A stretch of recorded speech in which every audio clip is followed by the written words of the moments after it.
So good evening, everyone.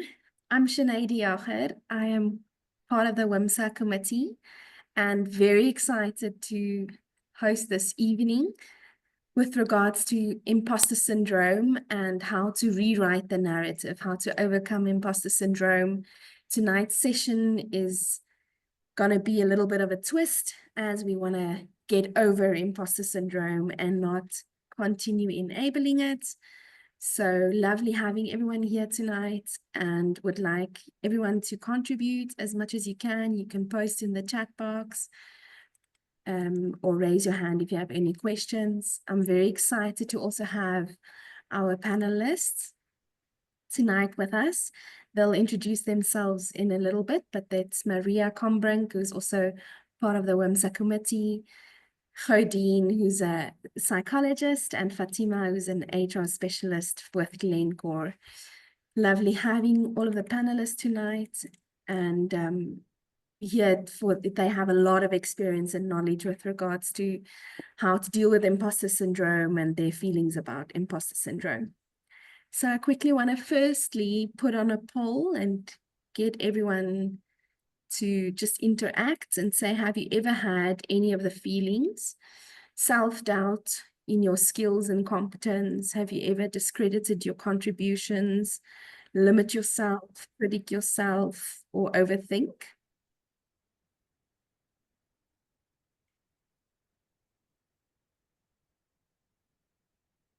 I see a lot of ticks. Everyone has felt these feelings and symptoms, I guess, if we can call it symptoms. Critiquing yourself or overthinking, thinking you're not good enough, or you don't have the competence to be as successful as you are, or those type of feelings. Any additional feelings the panelist would like to add? I think feeling like a fraudster sometimes, like you just, sometimes people feel like they're just not good enough, feeling like a fraud. Very true, yes. Thank you. We'll give it another minute, but perhaps we can ask Maria Solong to introduce herself and a short bit about how do you feel about imposter syndrome? Hi, my name is Maria. I've been in the mining industry going on 20 odd years. So started off as a geologist underground and working currently in Saudi for a mining company, doing the geological data management and governance and compliance, especially for all data. 𝗠𝗲's put me on this panel because I absolutely hate discussing imposter syndrome because I can't relate at all. Because I feel that a lot of the times we think we must feel it, and therefore we sit down and we start saying, oh, am I really worthy of this? Because on TikTok it shows this, or Instagram it shows this, or LinkedIn, somebody that I really like and I have reverie for is now saying, oh, they're doubting themselves. We all have doubts in our lives about lots of things. But just because you're doubting yourself doesn't mean that it's imposter syndrome. It just means that maybe you realize that you need to take stock of something and improve somewhere, or you must take stock of something and know, you know what, I am really good at this, and yes, I belong here, and 𝗁𝗲𝗄𝗃, that's it. And we can talk about this forever and a day. And sometimes I just think that people are so involved with what's going on in their heads that they actually don't stop to think where they are finding themselves and just being able to live in the moment and find the joy and the success and everything that goes with it, with your current point at where you are. Thank you, Maria. I love that, and the confidence to say, you know, we don't need to enable it. We don't need to self-diagnose and say, oh, but it's okay to have these feelings, but rather overcoming it and don't even make room for it. yeah, that's the thing is you go through life, you feel fear, you feel hate, you feel anger, you feel joy, you feel love, you feel acceptance, you feel loneliness. Why should we stop and say, yay, I feel loved, and just go, oh, I feel underappreciated? No, you have to make space in your career, in yourself, in your personal life to really sit with all of those feelings and say, well, is it really true? If what I'm feeling now, is it just for a fleeting moment?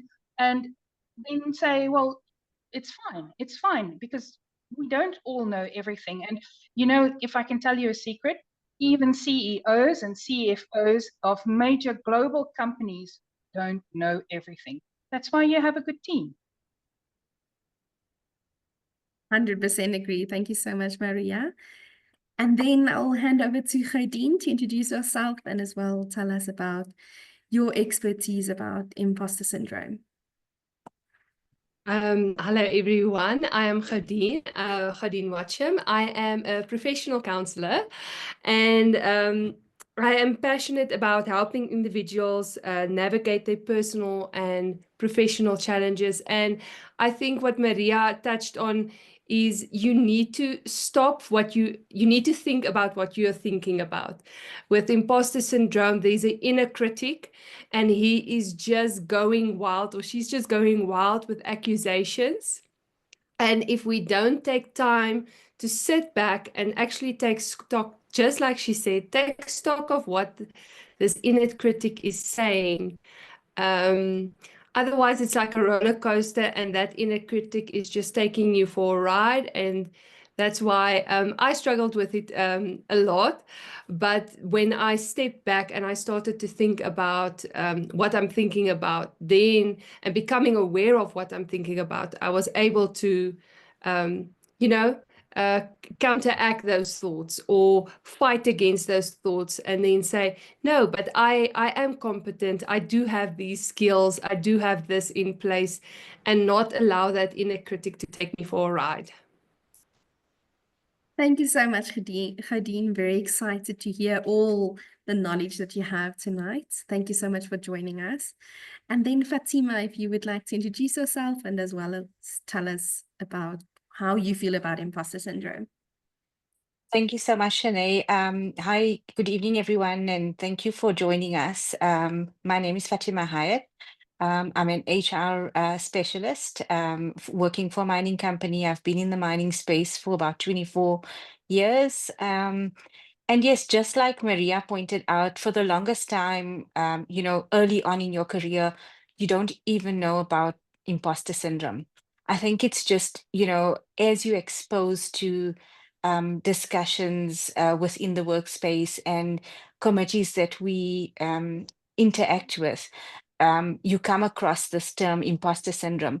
And like Maria rightfully put it, we all have different feelings within ourselves, be that of, success, failure, how we deal with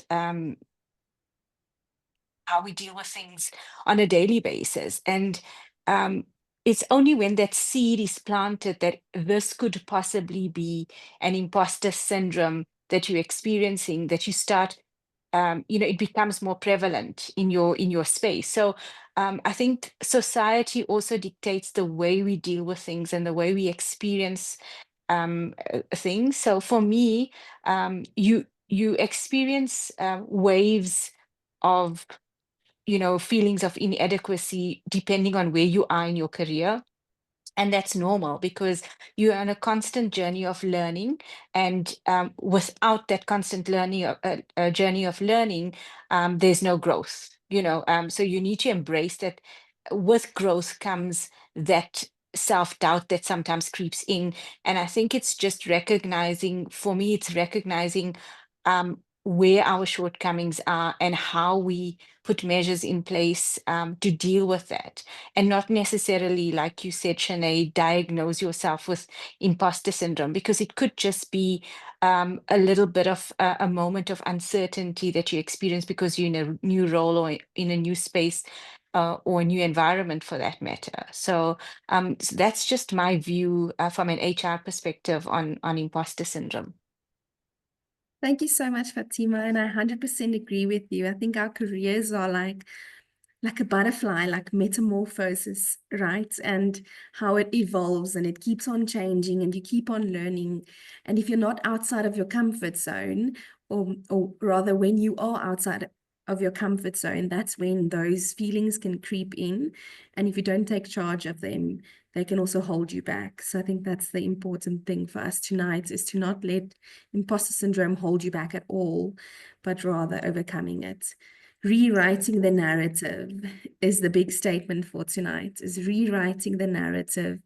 You're in a transition of leadership, so you want to overcome those feelings and don't make room for them so that they can, grow and just become bigger, and you start holding yourself back. So I think, thank you so much for sharing how you all see imposter syndrome. I think then we'll take a step back and let 𝗁𝗲𝗄 explain to us defining imposter syndrome, identifying imposter syndrome, the theory behind it, so that we can have the background as we navigate tonight through imposter syndrome to get through it and be a better person.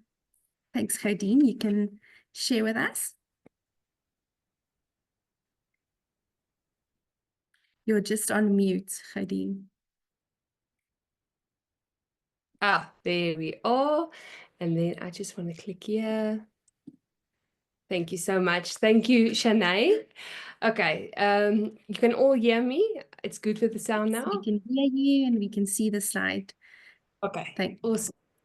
So imposter syndrome was first identified in 1978 by psychologists Clance and Eames, and was initially observed in high-achieving women that were unable to internalize success. So even though they were successful, they made great accomplishments, they were capable, they had agency, they were not able to internalize the outside success that they were actually living. They couldn't feel it on the inside.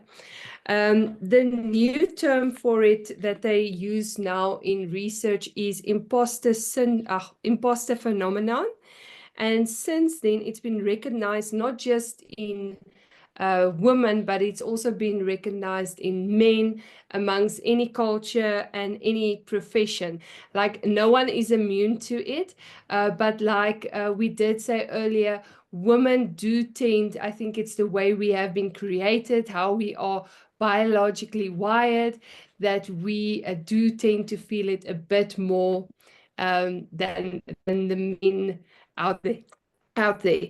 Imposter syndrome is also, sorry, before I go on, I also, while we go through the content, I don't want you just to be like, okay, this is all the information, but take stock of yourself, because the first step in moving forward is moving to a place of awareness. So as soon as we become aware of where we are and what patterns do we do, what are our behaviors, what is the unconscious stuff that we are keen to doing without us even realizing, as soon as we become aware of those, then we can actually move forward. So as we go through the content, give me a thumbs up, raise your hand when you say, yes, this is me, I can relate to this.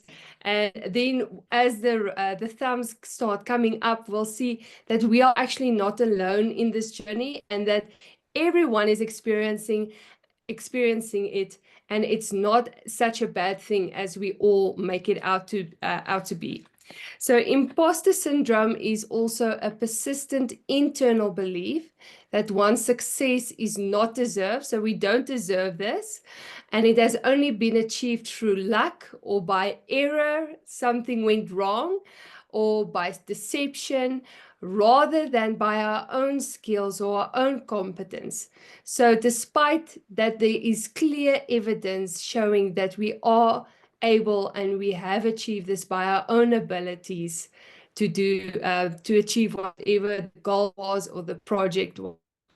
Then we've also got Those who experience it often attribute their success to external factors that we see, like, oh, it was just my lucky day, or oh, it was by fault, or oh, it was by this reason, or it was by the help of others. So never saying, yes, but it was me. I've accomplished this. I have done this. Then also they feel like they have fooled others and believing that they are not competent.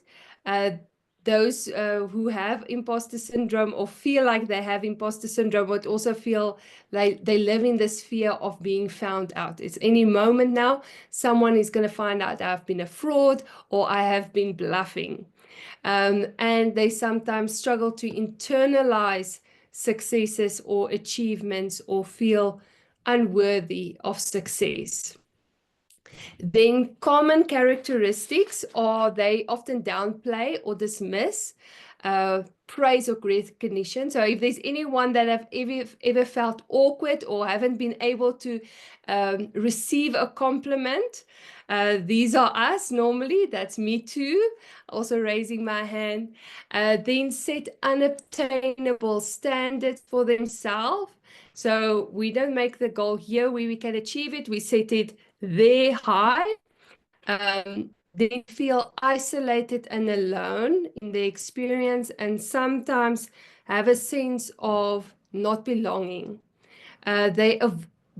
Someone would also avoid visibility or leadership roles for the fear of being out. So they won't apply for the promotion because as soon as I apply for the promotion, I will be on the stand, and then there will be more eyes on me, and then they might find out I'm a fraud. And this is so important for us as women, especially women in the mining industry, that is breaking barriers. They are making a way for all the women. We are still in the beginning stages. It's so important for us to step up to the plate, to be who we are in this industry, to make it so much easier for the generation and the women coming after us. Then they also would experience burnout due to overwork to prove themselves. So these are our workaholics, because the harder we work, the less we'll feel like a fraud or feel like we are bluffing. So that's also me. And by this, we can see that 70% of people experience this, meaning that 2 out of 3 is experience this phenomena. And it is for both men, women, across different cultures. And like Maria says, any occupation, any rank, any level of success, anybody can experience this feeling. But it's not a mental disorder. It's just something that goes off, that ignites, okay, I need to take stock to actually counter what my inner critic is saying. Then key features are that we have a chronic feeling of self-doubt. So it's okay to have once in a while doubting yourself, but if you are constantly doubting yourself, that is not good. You need to stop that inner critic that is causing you to doubt yourself. And even in areas of proven competence, like if you are good at your job and you know you can do it and you're still doubting yourself and you keep on this cycle and this circle of doubt, it's not healthy for you psychologically. The belief that one's success is not earned, or there is a fear of failure or being evaluated. So these would dread going to an evaluation meeting or sending something that need to be evaluated, even though they did great and they met all the deadlines, they met all the everything that needed to be met in the project. They do not like these evaluations because they have a fear, I'm going to be found out. These are also perfectionists because they fear making mistakes. They even feel guilty about success, especially in underrepresented groups. and they would also be overworking or procrastinating in order to cope with the perceived inadequacy. Even though they are very adequate, they perceive themselves to not be as adequate. And this is what's exciting and new. I don't know if you discussed it last year, but imposter syndrome is like a diamond and it has many facets, but these facets are now 5. So there are 5 types of imposter syndrome, and I feel I can relate to a few of them. And then, so as we go through this, don't just recognize who I am, but by recognizing which one you are, you'll also be able to understand your pattern and begin to shift that pattern into encouraging yourself, saying, yes, I can do this. I am here. I deserve to be here. So stand aside. I can do this. So the first one is the perfectionist. And the perfectionist believes competence means never making a mistake. So even the slightest of imperfection, no matter how small, if we hit 99.9% of the brief, but there is that small fraction that is missing, it means there's failure. And that's a great example I've got the example here. Thandi is a high-performing project manager. Even though a team praises her for leadership, she stays up. She triple checks, double checks, presentations. She makes sure everything is in order, because if there is one mistake or one small thing that goes wrong, everything is a complete failure. Can I have hands? Who of you feel you are the perfectionist? Yes, me too. Then we've got the natural geniuses, and they are normally the ones that think success comes only when things are easy. So as soon as I need to start working hard towards something, towards it, it means I am not a success. As soon as it requires effort, it means I am not good enough and I am not adequate enough. And that's how they feel they are fraud, because they need to put in a little bit more because things in the past felt a little bit easier. And a great example is, for example, 𝗣𝗲𝗀, if I need to use a scenario, has always been a top student, but now that she is in the working world, she needs to apply theory to the practical setting, but she is struggling because we know the two worlds are very different. And instead of embracing that season of learning how theory applies to the practical world, she feels she's inadequate. She feels she is a fraud, or she has been bluffing everyone, because it doesn't come as easy as when she was a student and she just had to do theory and theory and theory.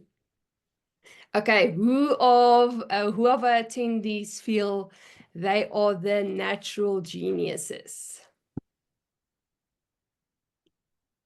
I don't think anything comes easy. So we have a few of them. Then we've got the superhuman. So they are normally the ones that excel in everything. They are able to measure their success by their ability to excel in many areas. It's being a mom, it's being a student, it's being a full-time partner, it's being or peer spouse, it's being all of those areas, being part of the community. And when they feel they are lacking in one area, they feel like a failure. So it's also important to realize or compassion on ourselves, saying, okay, but we can't excel in all areas, or sometimes we need to step back in one of the areas in order to be successful in all areas of our life, and life with connection with people and relationships. Who are our superhumans out there? Can I see who are the superhumans? I'm also In the past, I used to be. Now I have grace on myself. Grace is so important. Grace, yes. Then we've got the experts. These are very, very, I want to say intellectual, but I don't want to say intellectual, but you can ask them about anything. They know all the right answers because that's how they're wired. And I always think they are the most exciting people to have in our lives. But what happens is they believe that they must know everything before they are qualified. So if they lack in one area of knowing something, knowing any information, then they have this constant fear of being exposed. And this is normally someone won't apply for a promotion or for a certain job because the one qualification that's not even compulsory, that's not even needed, but because they feel that is important, they value that course or that content to be of high value, they won't apply because then they have this fear of, I'm a fraud, I'm bluffing, people are going to find out that I don't know everything. Okay, who is our experts? Okay, we've got a few. Linda, Naledi, also great.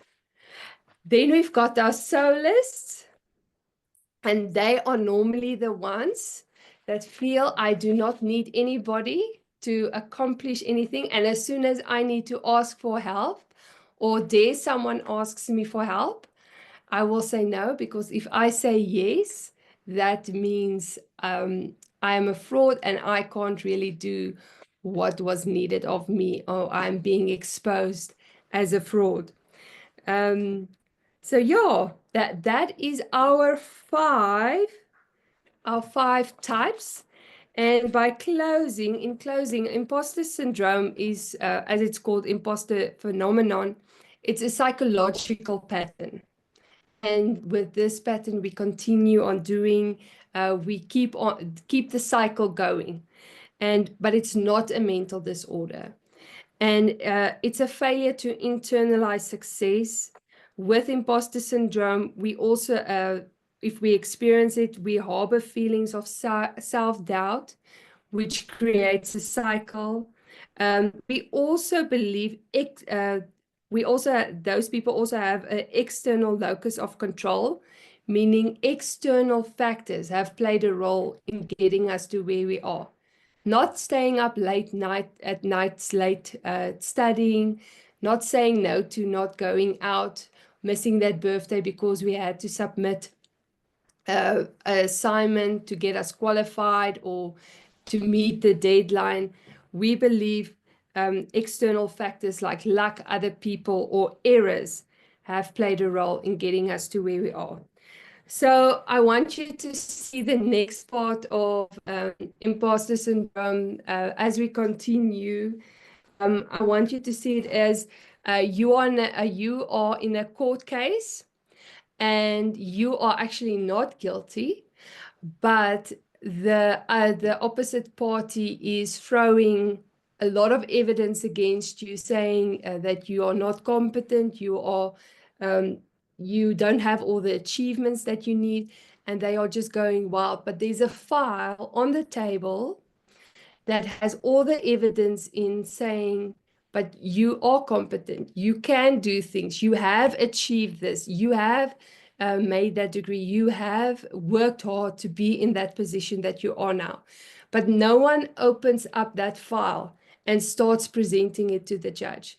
And that's what we need to do in order to stop this imposter syndrome and this cycle of going, is we need to start opening up that file, taking that file and saying no, and fight against this inner critic that's saying that we are not supposed to be where we are. We didn't achieve what we needed to achieve by our own hard work.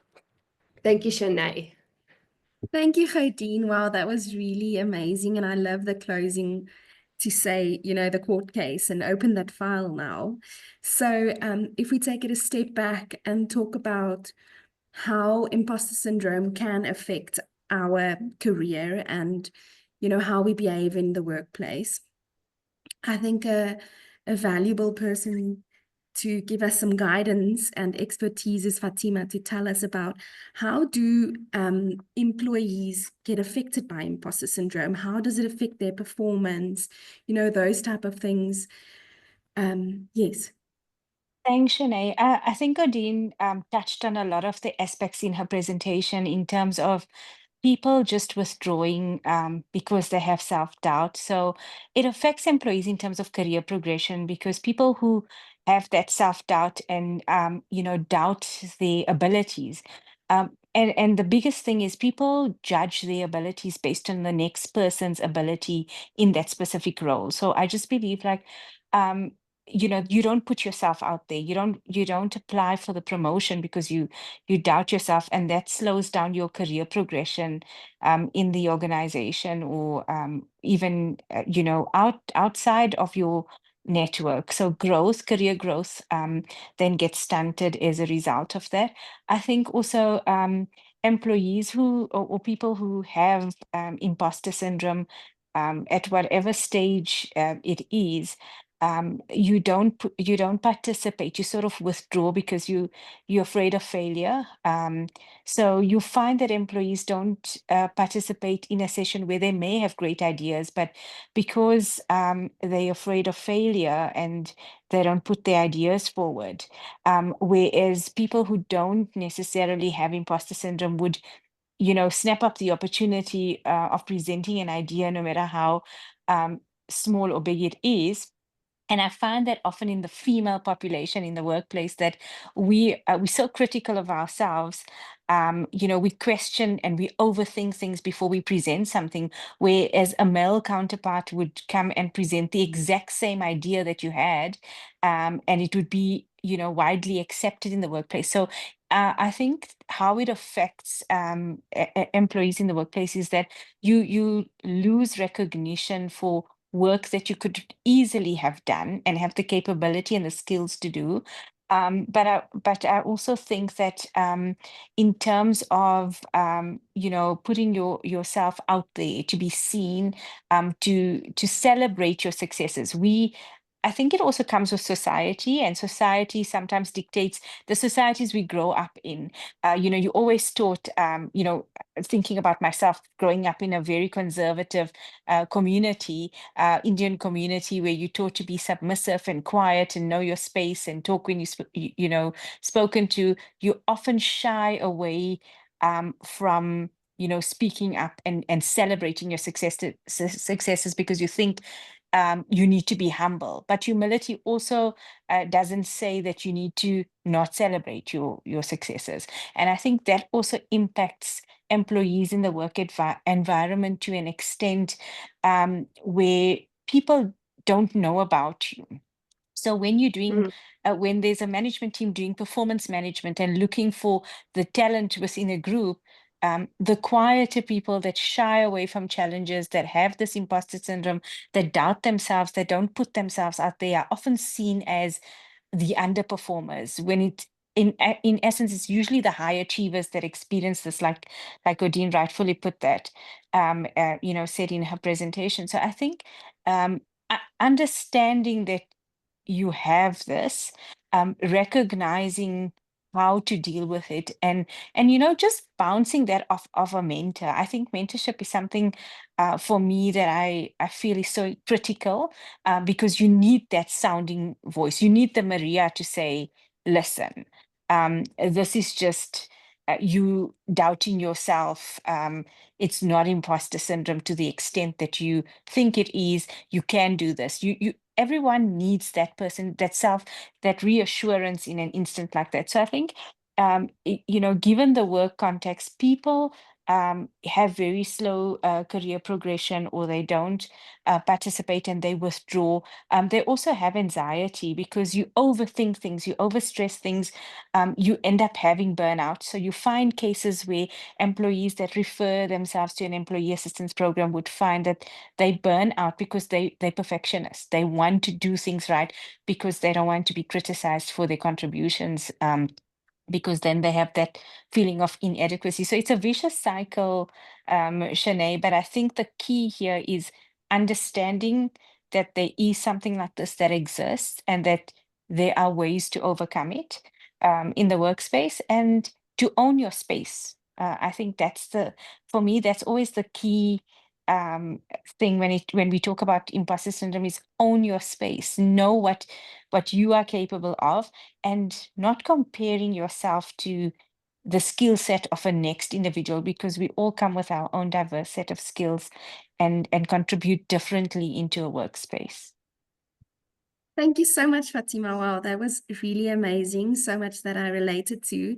And I also think the mentorship is on the dot. You know, getting a mentor to say, stop thinking you're not good enough. Well done on this. This is how you could improve. You know, just someone that can soundboard your feelings and say, is it true or is it valid? And even just self-awareness to say, but feelings that I'm having is not valid. And I am good enough, and I studied, and I have all of this file that I need to start opening up and talking about the facts that I can do it. So I think, Maria, this is the perfect time for you to tell us, as a non-imposter syndrome believer, how can we be confident and not let the enabling thoughts of imposter syndrome get the best of us? First of all, I need to say that comparison is the thief of joy. So firstly, when you are doing things, stop looking at the desk next to you. It's got nothing to do with you. Look at your own desk. Because if you are in control of your own desk and your own computer and what you are doing you. Stop saying, oh, but the guy next to me is doing this. Who cares what he's doing? Because you can't control what he's doing. You can only control what you're doing, and you can only control where you like to go. And you can also control how fast you want to go there. And sometimes it's fine if your career progression is slower than the guy next to it, because I think the more time you spend on the lower rungs as you get into your career, it's easier to get on later in life and say, oh, you know what, I learned those lessons when it was still fine to make the silly mistakes. I think what happens a lot of the times is that people try to jump too quickly, too fast, and then they realize, oops, I skipped a place where I should have actually stuck around and learned a bit more. Because now, let me just put it this way, on every level of your career, you are expected to make mistakes. It's just the different types of mistakes that you can make and get away with. So if you start and you're in the first 3 or 5 years of your career, everybody expects you to not know anything because you just come fresh out from wherever you are and you're going into industry. You don't know anything. So you are expected to make mistakes. And as you go up, you're expected to make mistakes because you weren't the MRM manager always, but they expect you to say at least once, oh, you know what? Oof, I'm not quite sure about this. Before we go down this whole entire route of doing it this way, let me just ask somebody some opinions or feedback. And I think a lot of times it's because people, one, they don't acknowledge that, yes, I have to stay where I need to stay. And I think those are external drivers that tend to put us in a place where we don't necessarily want to be. So how quickly am I earning money because the guy next to me, his salary or her salary is now like what I think I should be earning, not realizing that if you spend time on yourself and your career at the point that you are, the success and the money will follow. And secondly, I think we are quite adept at saying when things hit you that's bad, you say, why me? Why me? Why me? But when things happen for the good or even the bad, I take the perspective of why not me? So I think this might be a bit of a sidestep, but just to put it into perspective, because a lot of the times people say the imposter syndrome, it's because you're from a minority group, you're a woman, blah, blah, blah. So just to cap that off, I live with I don't like the term acquired a disability, because it seems like I went out one morning and I said, oh, which disability do I want? Let me go and purchase this one. So therefore, I've now acquired the disability. But what I can say is it teaches you a whole lot of what is really the things that are truly worth in life. So I think when you sit down and you say to yourself, I'm not good enough for this position, then you have to say, why do I think I need to be better?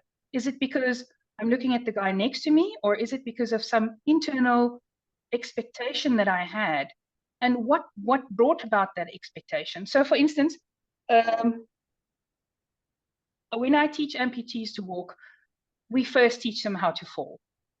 Because if you know how to fall and you know how to get up, you can get up and do things. And then you're not scared of the falling anymore, because it's fine. You've now learned how to fall, and you have now learned 4 or 5 different methods to get up and get back up on your feet. And tell me, people with all their limbs, they fall. So why should I not expect to fall? So it's the same thing with your career.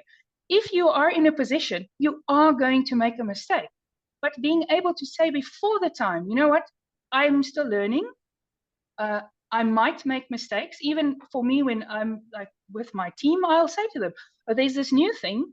I think we should approach it like this. If you have a better idea, please come and tell me, because I'm not the only one with this knowledge. I need your input to also grow.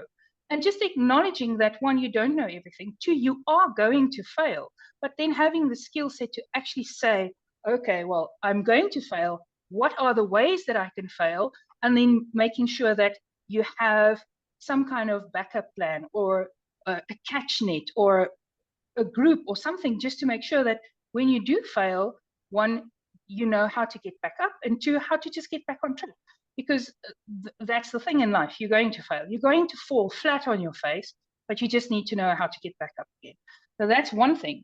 And the other thing I really feel very passionate about, you see, I'm going red now, because they say, oh, it's because we're women, because we're wired this way.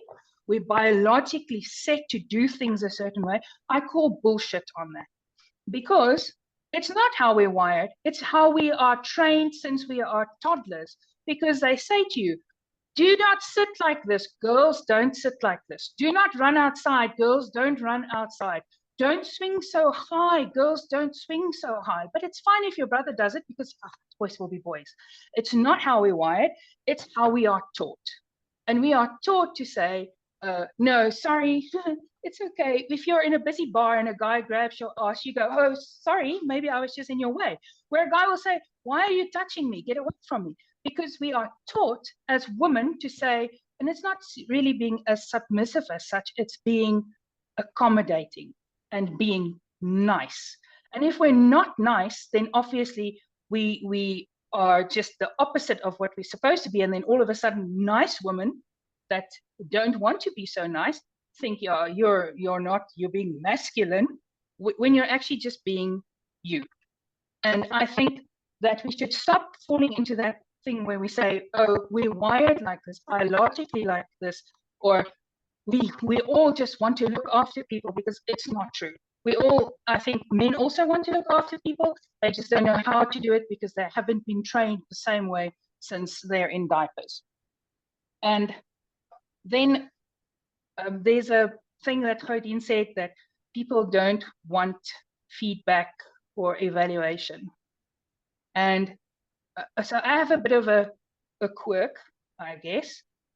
I will once a year pick 3 people in my current job or previous jobs, and I will send them a questionnaire and say, what did you like about working with me, or work with me? what do you think I can improve on? And what do you think I need to improve on in terms of my technical skills if this is where I want to go? And then I also do it with my friends. I say, when was I a fucking horrible, sorry for this word, person that I could have been better for you there? Or was I too self-involved, or, did I suck ass at communication? Because that helps me to grow as a person. That's the only way that you can improve, because you can think, I can take stock and think, oh, it's lovely, I can do all of this, or oof, I can't do any of that.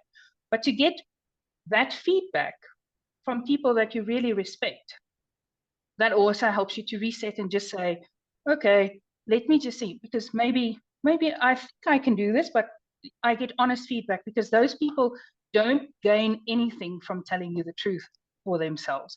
They just help you to grow. So yeah, I get very passionate about this, because I also think in this day and age, we're all very easy to say, this is wrong with me, to self-diagnose things, and then just sit back and say, well, I have it now. You work around me, or you accommodate me, or make space for me to feel safe to do this. But where is your responsibility in saying, okay, well, I've now realized that I have this. Perhaps I should do something about it. Perhaps just one thing, just one thing.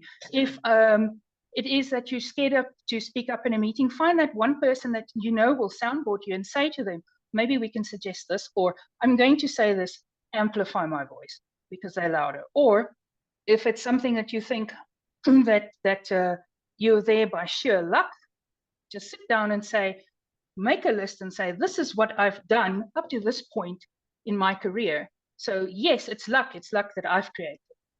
Because if you think about Gary Player, the more I practice, the luckier I get. So there we go. It is luck, but it's the luck that you've created. Wow, I am so glad this session is recorded, because I am going to go and listen to this multiple times, Maria. That was nuggets and nuggets of peer expertise. Thank you so much for sharing. I really love every single point you've raised. And I think, yeah, just being self-aware, having a soundboard, having people with honest feedback, constructive criticism is the only way where you'll be able to say, okay, I have completed or I have presented this. How could I have done better? And I think I was earlier going to talk, when 𝗁𝗲 was talking about the perfectionist, to say, I've actually come to the point where constructive criticism is, I love it. I absolutely love it, because that helps me to improve. So and it also sounds boards against that I'm not perfect, and it's okay to not be perfect, for instance. Sure. Any advice or any additional comments from 𝗁𝗲 or Fatima with regards to what Maria was talking about?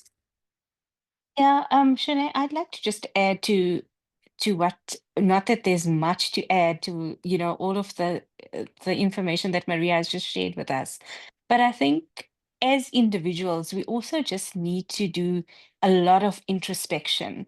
And when you do ask for the advice and it's not what you were expecting, let it sink in, because we tend to want to hear, oh, you've been great, or you always want to hear the positives, but you need honest feedback. You need to surround yourself with individuals that will be critical, that will help you in your journey to growth. And I have this thing with my employees in my department that if I am not challenging your thinking, and if I'm not critiquing your work, then there's no point, because we're stagnating as a team.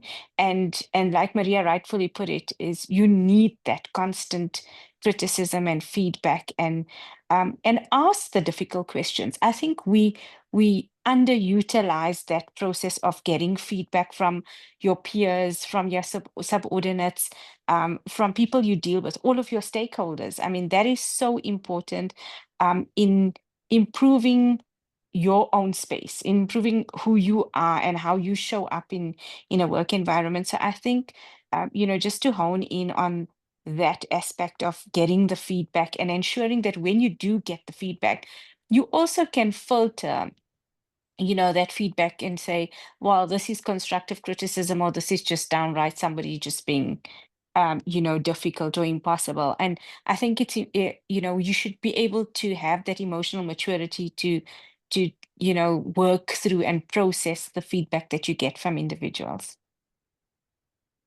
Thank you, Fatima. And I think you also, before the session started, you spoke about being a mom and how that brings a different perspective. And I think with regards to what Maria spoke about, a woman being raised a certain way and you shouldn't do this and this is how you should be doing it, I could relate a lot to that. And to say, I'm not going to listen to those things, and I'm going to step up and speak up and, going to own my space. I don't need to be sorry about being a fantastic presenter or, being good at what I do. And Absolutely. from your perspective as a mom, that has also brought a different side to things, right?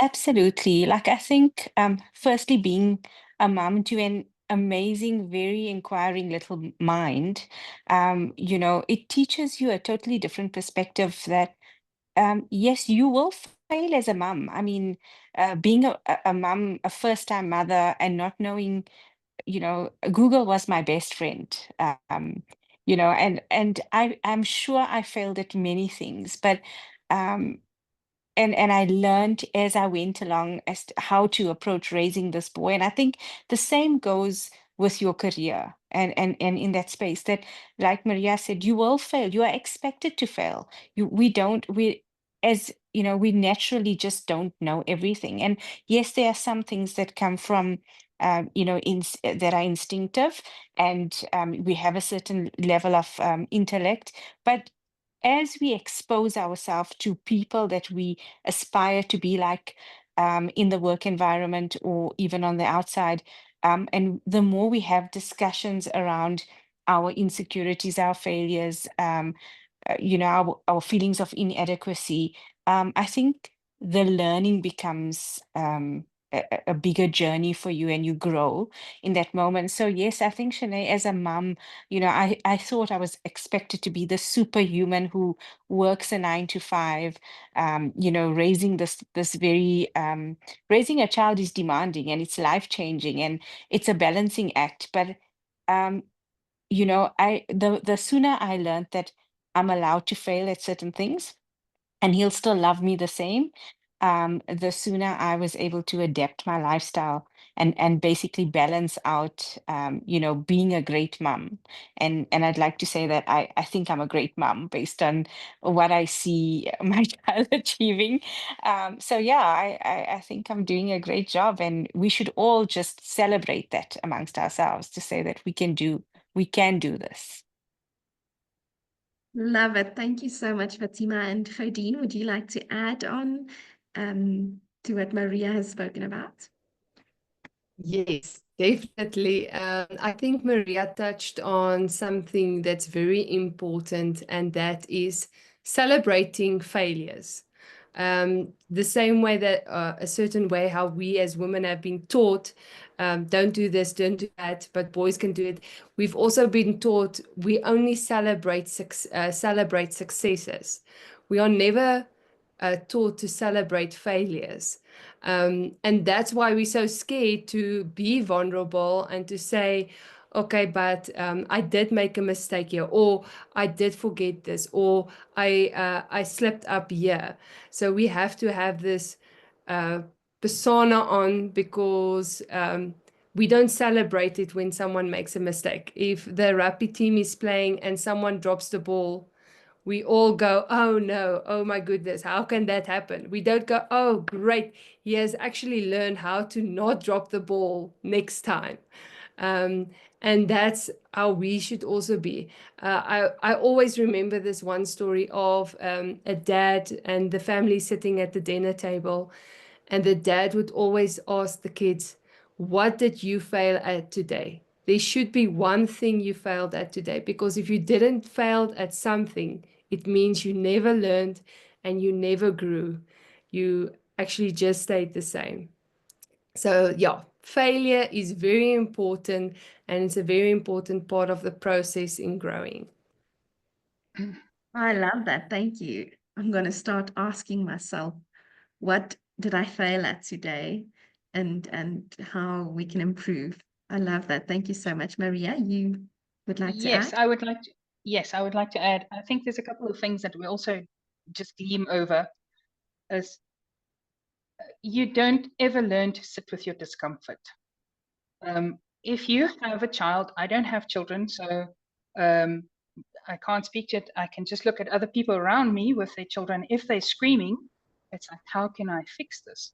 Not, let's sit with this discomfort. Let's sit with this anger that you're feeling. Let's sit with this feeling of being cheated.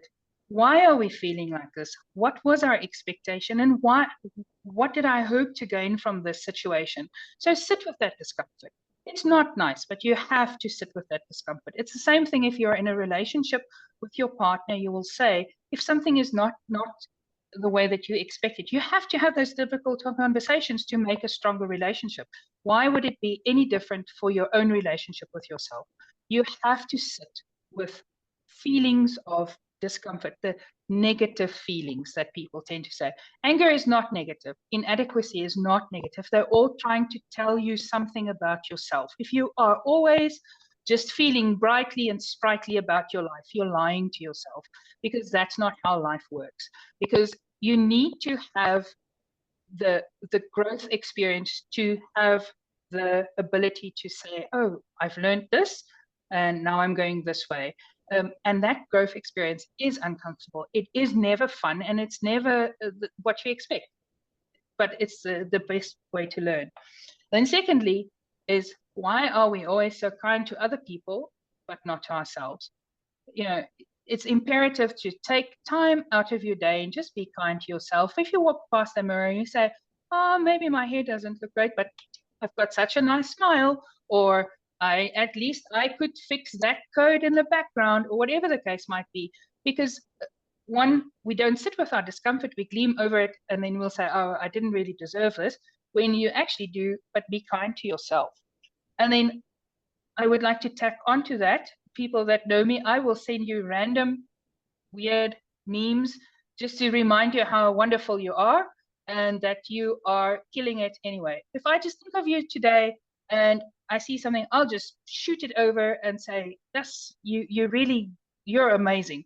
Because sometimes that's the only thing that we need. Because if I think somebody else is amazing, and then I think, oh, well, I kind of also did something that's not too shabby today, and well, look at me, I can get a gold star too. Or and then the third thing, the last thing I would really like to say is that I think that we should say, it's fine. It's fine to take that criticism and take it, even if it comes from a bad place. So I also going to probably beat a bush here, that's not going to be nice with the snakes that's going to come out, because I feel attached to imposter syndrome is things like perceiving other people's microaggressions towards yourself. And I just feel that with all of that, it tells me more about the other people in my group, in my immediate vicinity, that I would like to hang my hat on. Do I have a great group of people that I can actually say, this is like, guys, you know, I don't feel comfortable, or I don't know? Because what I've found is, for me, I would go, I'm on site, it's a whole new culture, it's a whole new situation. There are things that I don't know anything about, and I start off by saying, I'm going to make mistakes because I don't know everything. Please, if I make a mistake, help me. Or if you think I'm saying something that's not there at all, just raise your hand and say that. And I think by being authentically yourself and allowing other people to know that you are not knowing everything, also creates that space where you don't have to expect yourself to know everything. Love that. Thank you so much, Maria. I think I'll start sentences like that from now on to say, this is new to me. Okay, I am going to learn, so please help me along the way. Instead of, sitting with this feeling, I think recently changed career, or well, a new job, right? And there's a lot of new feelings that comes with that, because all of a sudden you're expected to do something. You've learned for it, you have a degree for it, but you've never done it in practicality. So you try and seem as if you know how, but actually just go and say, this is new to me. Please help me along the way. So that's or I've definitely. learned about it, but I've never applied it. Just to give you an idea. So we have get forms. So if you've worked with drilling, you know a get form.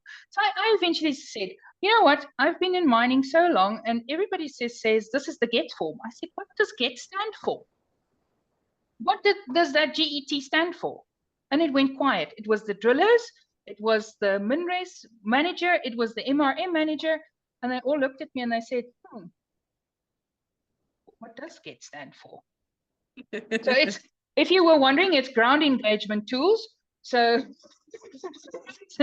New to me. yeah, nobody knows. Everybody knows the get form, but nobody knows what the get stands for. And I was like, listen, guys, we're having a meeting about this get form, but I don't even know what we're discussing in actual fact. What does that get stand for? And by being honest, you kind of say, I don't know. And then you're going to find either somebody that does know and helps you, or most people are going to say, I don't know either. Yes. But Yes. Thank you Sinead, for sorry, just to come in there and to echo what Maria is saying. I think when you are vulnerable and you allow yourself to say, I don't know, if you are leading a team of people, it also allows them the opportunity to raise their hands and have the comfort to say they don't know. So you create a very safe, psychologically safe space in your working environment with people that you are leading, to say, if my leader is able to say that she doesn't know something or it's new to her, that it would be okay for me to be exposed to that point, and in that learning takes place. Thank you so much, Fatima. That actually relates to the question we had earlier.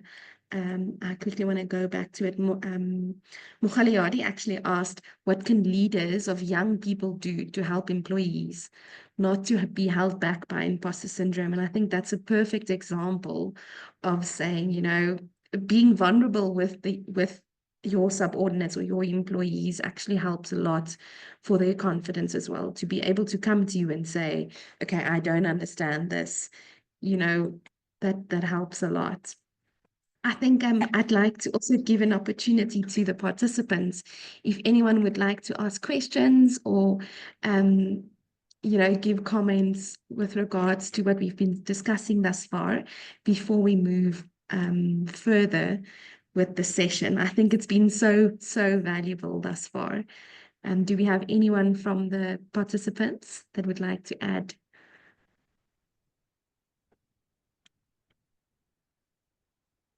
Going once, going twice. Okay, we'll continue. Sounds like an auction. Yes. I've been watching the block, so they have an auction there. Yeah. So I think we've now spoken about what is imposter syndrome, and we've spoken about what does it look like if you've overcome imposter syndrome. But we've kind of touched on the basics on how to get to that position. But I think it's important, as there's a lot of people in the room that do have these imposter syndrome feelings. And Ghadin, if you wouldn't mind sharing with us how to overcome imposter syndrome, just taking that step back and telling us, how do we get to the position of being okay with falling, being okay with failure, or opening up that file and showing the facts and being confident in who you are. Yes, definitely. Thank you. I feel like we have all the information. Maria and Fatima shared so much information that's actually tied. I'm doing the summary. Already done all the hard work and gave us all the information we need. But I want to take us back to the court case. And what we need to do is we need to build our case. So that is evidence, evidence, evidence. We need to sit back, just like Maria said, why do I feel this way? Start questioning it. Don't just go like asleep during the day or through this scenario, or just push it aside, but start asking questions. Start, and an easy way is start listing your achievements and your core skills. Recognize the work you have put in and the sacrifices you've made. I think sometimes we forget the sacrifices we've made. Maybe not spending time with family because we were building our career, or working late nights and still going to work and still being there for our families. Start listing them. Take a piece of paper and start writing them down. As soon as you start writing them down, you can actually see it on a piece of paper in front of you. It just does something psychologically as soon as you see all of these in front of you. Because normally with imposter syndrome is we de-emphasize our success. And we start listing the shortcomings and we start listing the weaknesses, but we need to start listing the positives and our strengths that we have. And with a piece of paper, it's almost like when you have a coloring picture, that you never take the crayon and start coloring it in. So that when you take the crayon and you start coloring it in, it's you saying, okay, this is my strength, this is what I'm able to do. Or like we've said, okay, this is new to me, I don't know how to do this, help me, I'm gonna learn. But if we don't do that, our brain starts coloring in that picture however he wants, if it's from the way we were brought up, the way we think society needs us to act, or with like comparison, we're comparing ourselves with the person next to us. We need to start taking that crayon and do the coloring in ourselves. And that gives us more confidence in who we are and saying, okay, I own this space. I am allowed to be here. So we need to build our case, get all of that evidence out. And we've had so many good feedbacks on how we can do this. Then we need to identify a support system. So this is like calling the key witness to stand. So don't be scared for those evaluations. And I think Maria gave us a very good example of asking peers, asking supervisors, asking friends, asking family for feedback about ourselves. Because it's nothing for them, but you can grow from it. And if you're scared of the failure, that nervousness of what I'm going to get feedback for, don't just push it aside, but say, okay, why am I feeling this way? Exactly like Maria said. Why am I feeling that way? What can I do with this? So, and identify the strong relationships and the strong peers. I think peer support is one of the key things that we have in our lives that's supporting us the most. So don't just push that colleague aside or think they're not playing a significant role. They are. And especially if they make you laugh, they make life so much more enjoyable, I believe. It also removes the sense of isolation, because I think with imposter syndrome if you feel like this is what you are struggling with, you feel very isolated, you feel very lonely. And as soon as you have people around you that you know, okay, I can be vulnerable with this person, you feel less isolated and you feel like you belong also, and they will talk sense into you. When you're starting to doubt yourself, they will say, now come on, you can do this, you have all the qualification, you have all the knowledge, you know how to do this. Don't push you can apply for that promotion, or you have that great idea, like Fatima said, in meetings at the job, you have that great idea. Come on, share your idea, so that we can start implementing it. Then we've got to break the cycle, and that is by cross-examining our inner critic. What is making me feel uncomfortable right now? Why am I thinking this thought? Why am I doubting myself? Why? Start asking why. Whenever there's this feeling of, oh, I'm a fraud, or oh, they're going to find me out, start asking, but why do I feel this way? What is causing me to feel that way? And like, also, is it the comparison? Is it the person next to me? Is it what the society is telling me I should be? Start asking why. And one of the things that's very nice is also we can use stopping and shipping. And shipping is when we are the perfectionists and we want everything to be perfect. We should stop and not just wait until everything is perfect, but step out and start shipping those ideas out. Start shipping those projects out. Start shipping everything out. Just don't go over and over. Yes, we wanted to have all the right things in. We don't want any unnecessary mistakes, but don't only start sending it out when you feel it's perfect. As soon as it's done, send it out so that it can get out there. With stopping is it's a self-practice cognitive intervention.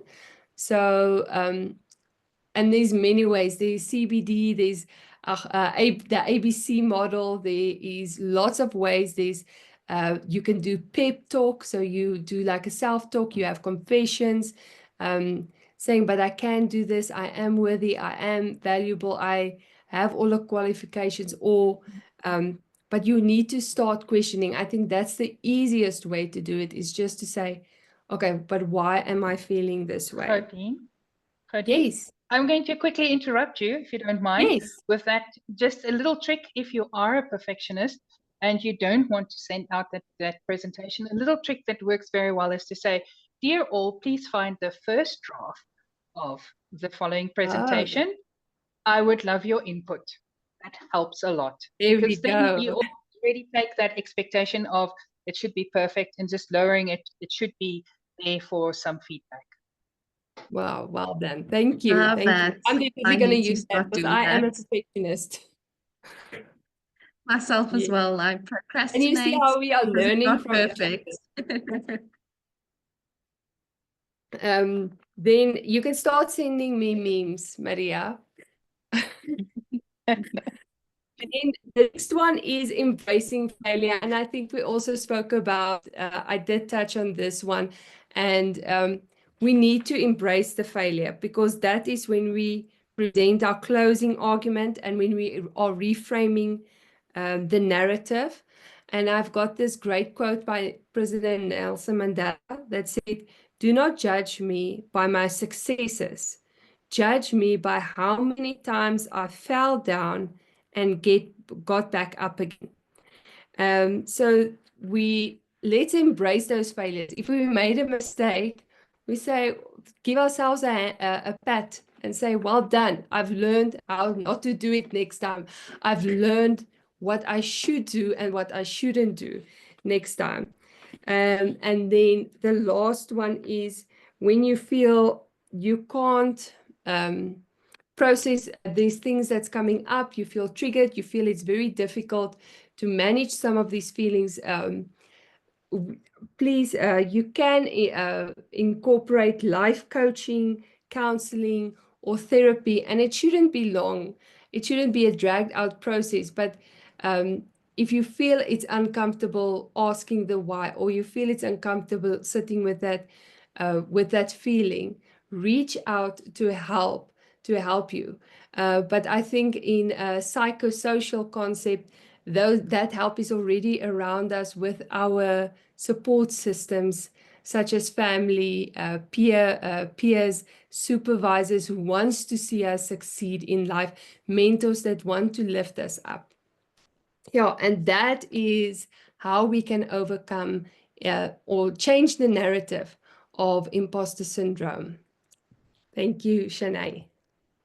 Thank you so much, Hodine. I love how all of this just falls into each other like a puzzle, you know, adding from Maria and what Fatima was talking about, and how it comes back to exactly from a counselor perspective, exactly what they were saying, you know, you share the same sentiment.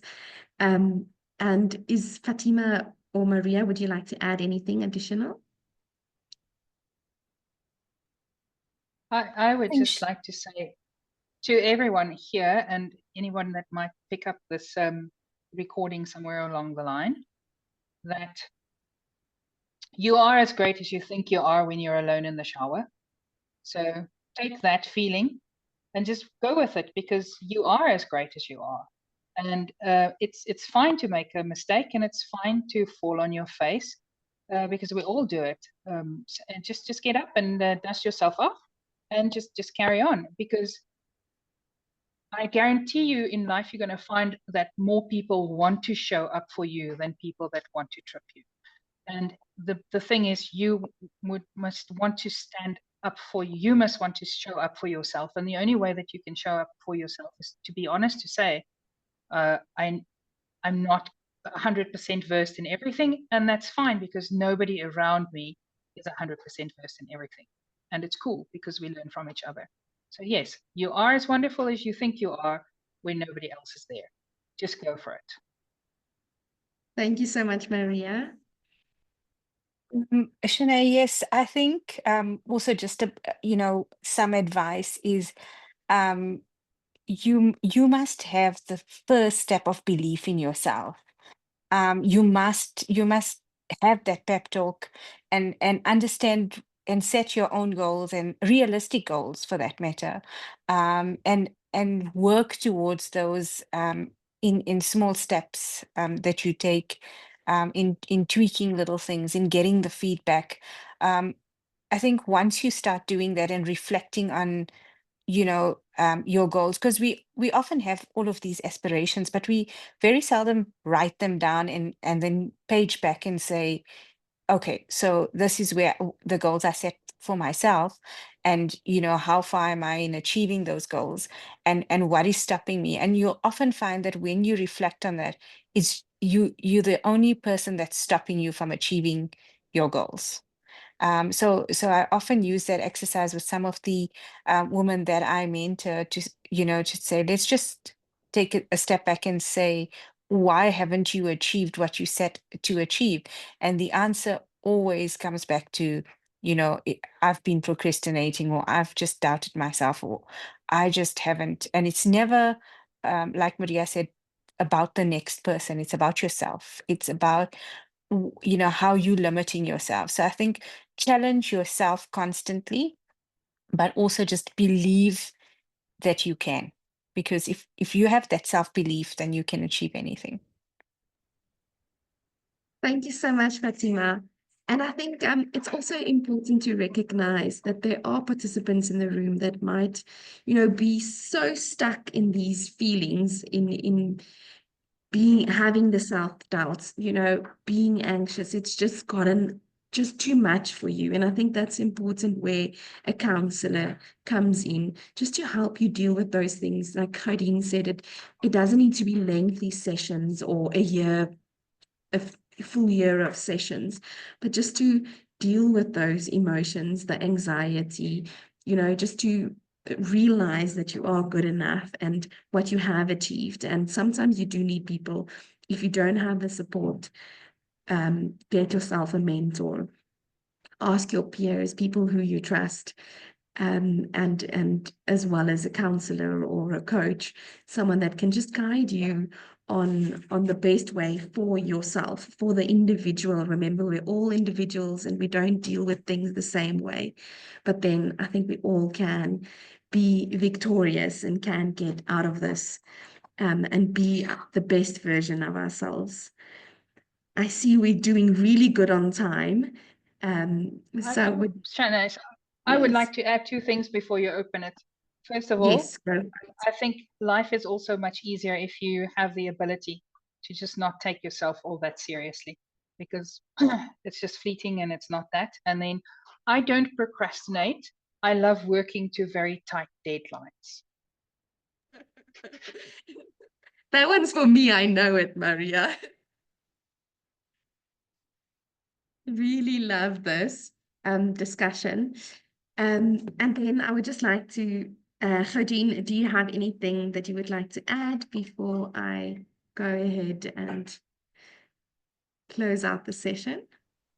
Now, I think this platform is also showing us how, as soon as we have peers and mentors and a great support system around us, even this platform, we see we are not alone, and we get the motivation, or not the motivation, but we get the encouragement and the self-reflection, the space to self-reflect and be like, oh, okay, I don't need to think this way about myself. I need to start thinking different. I feel like we have all the answers here amongst ourselves. Like it's so great to see how communities can support each other, and we don't need like someone that's not part of your community to come in and help you. You already have all the answers with the people that you are surrounding yourself with to lift you up and to help you to stop thinking so negatively about ourselves, but to see ourselves like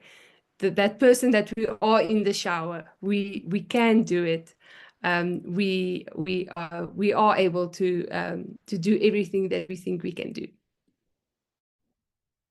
Thank you so much, Ghadien. Yes, Fatima? Thanks, Shanae. I just wanted to also just leave something that really sticks to me, and it comes from, the general manager that I work with, and I haven't worked with him for a very, for that, it's a very short period. But the first thing that he said when I joined the team was, we actually only have hurdles. So we have challenges, we don't have problems at our workplace. A problem is when you've killed somebody, because you can't fix that. So it created a sense of comfort that I'm allowed to make mistakes. I'm allowed to have the challenge, and I'm allowed to be open. And I think, that creating that platform as leaders in an organization that we work in, and with the people that we lead, it's having that comfort to know that there's someone out there that understands that I will have challenges and that I will overcome those challenges, and that I have someone that's my go-to person as a sponsor in the workplace, that will be able to listen or hear me out, to provide advice when I do face those challenges. So I just wanted to leave you with that. Thank you so much, Fatima. That's lovely advice, and that it's okay to go through hurdles, and we just get stronger out of it.